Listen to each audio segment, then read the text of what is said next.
ఏమిటో చిన్నప్పటి జీవితం తలుచుకుంటే ఇప్పటి జీవితం చాలా భారంగా ఉంది.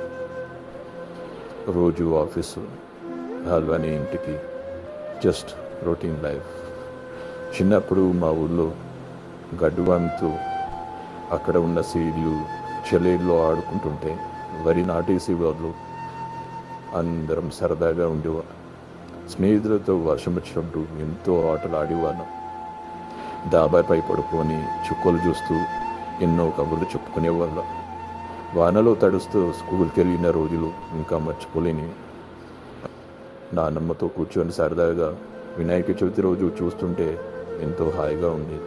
ఊరికెళ్ళి వచ్చిన తర్వాత మనసంతా భారంగా అనిపిస్తుంది బ్రదర్స్. అమ్మమ్మ వాళ్ళ ఇల్లు, అక్కడ జరిపిన క్షణాలు చాలా మర్చిపోలేని రోజులు ఫ్రెండ్స్. ఎక్కడున్నారా ఫ్రెండ్స్?